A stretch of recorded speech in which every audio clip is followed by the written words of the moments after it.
So if you go back to when the last time the Baltimore Ravens lost a preseason football game, it was September the 3rd of 2015. That was 2 days before Texas lost to Notre Dame in Notre Dame Stadium. I don't want to remind you of that. Please don't. But do you realize that was brutal. What come out of that? That was a Labor Day weekend game and trip. Texas came out of that, and not long later, I think it was middle of September, there was almost a mutiny with the Texas coaches, and Steve Patterson was relieved. Stevie P. He also upset the boosters. I know that, and the donors too. I know that up there because I talked to some of them. He was very. Everybody was again. Steve Patterson made enemies with everybody. Yes, he was very. I don't know. He was just calloused in the way that prickly. Yeah, there's a lot of words you could describe Steve Patterson. Well, he was hired to bring in to be the hatchet man. That was always my theory too. That they need somebody. He was not hired to be ground. liked, I would say, but it got to a point where it was so bad, and he was so aloof and arrogant that literally coaches were ready to bolt. Oh yeah, and that's when the call was made to Mike Perrin.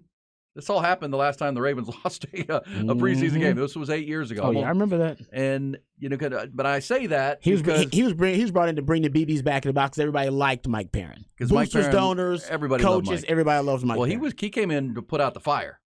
Yes, and bridge the gap to the next AD, which turned out to be the hiring of Chris Del Conte. Very true. Good point. We didn't mention this yesterday, but if on Friday this might have slipped through your radar too, Rod, but.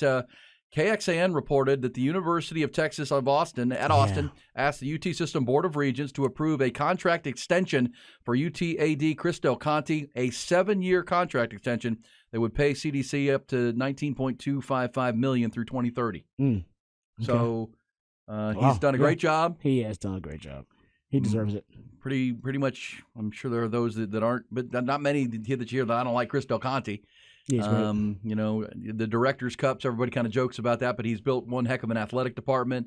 The facilities upgrades have been really good, and now the move to the SEC on his watch, along with Jay Hartzell and Kevin Eltife, and it does feel like the football team is making strides towards joining the rest of the athletic department as high achievers. Yeah, no doubt. No, I'm with you on that. Del Conte, CDC definitely deserves, a long-term deal with Texas. He's proven himself above and beyond, especially with some of the ideas he's brought.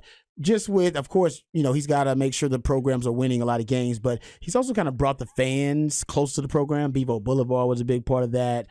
He's very accessible. Yes. I mean, I'm sure he's got a team there helping him with his social media, but the fact that he can have somebody they don't really have a true Twitter profile, and they'll ask him a question about the bathroom, urinal cakes or something in there, and he'll answer them like, yeah, we should have some Bevo urinal cakes. That would be cool. He's like, you know what? We should hook 'em horns. He's very accessible. And he's very gracious. Bevo-shaped urinal cakes.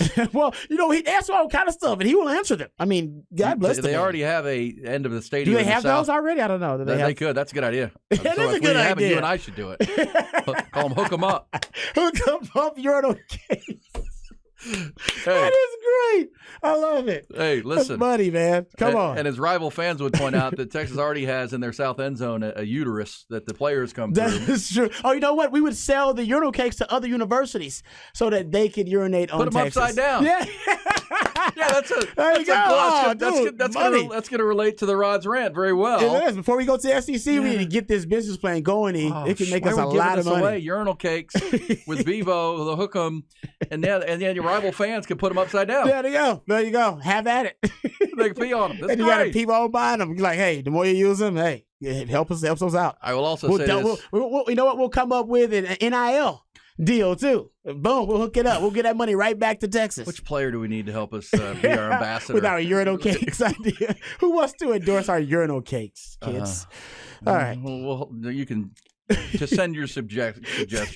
Hook 'em Up marketing team is going to work for us. Longhorn Rob says they're not called urinal cakes, guys. They're called Piscuits. Oh wow! I've never heard that before. Thank you, Rob. Wow. Okay, so yeah, I'm using the old school term. That's fantastic. I like that. Yeah, are we allowed to say that? I don't even know. This says give CDC a lifetime contract. Well, look, I mean, yeah, he's great. The other part of that is as you head into the SEC, you want a strong, trusted leader, right, for your athletic department. Mm-hmm. That's a conference with a lot of gravity to it, and he gives you that. And because there was talk, some scuttle that when USC was looking for an AD, that maybe Del Conte was. I'm sure on he's their gotten very, some very calls. short list. Yeah, why wouldn't he? So yeah, for sure. But this would lock him up through 2030, according to KXAN and the UT System Board of Regents, and a new 7-year contract coming for CDC, who also confirmed, by the way, something we've asked about. This text line is awesome. They you should call him Pivo. It's like Bevo. Oh, Pivo Boulevard. Pivo urinal cakes. That's great. Pivo piss cakes. Or biscuits. Oh, this thing is taking on a life of its own. Fantastic. Oh, yeah. Also, to wrap up the CDC, somebody did ask him, as you said, he's very accessible. He really is. Could the Rice game, lady named Ann on the Twitterverse, the Xverse, said, could the Rice game be moved to the evening? I haven't missed an opening game in many, many years, but I can't endure 105 degrees plus. What did he say? Chris Del Conte responded, I wish I could, Miss Ann. Our TV partners select game times, but rest assured we'll have plenty of free water. Free water! And cooling stations throughout DKR well done, for CDC. your convenience. There you go. Classy man. And we talked about that, Rod. Would you have, because if you go to a music festival these days, you can bring your own container and just fill the water jug over and over and over. You don't want people having heat exhaustion. Right. That's gonna cramp the party, man. People are going to sneak a lot of liquor in doing that. You let that happen. Well, no, but I don't know, but you'd have to maybe get He's a young man. Like there are people at those music festivals that have their bladder, right? They get the bladder with the tubes, and they can just drink out of that. You just call that slap the bag. You get like the bag of wine, and you just slap it and you just take it to the head. Those can be filled with liquor as well. Yeah.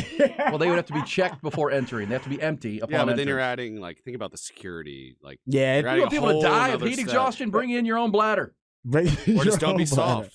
And fill them up, and then go pee on the biscuits. Yeah, the Pivos. The Pivos. I think we got this. 'Cause I think you're right, Rod. There's a large market outside, because everybody loves the upside down hook'em. Oh man, large market outside. I'm telling you, they'd have a lot of fun with it.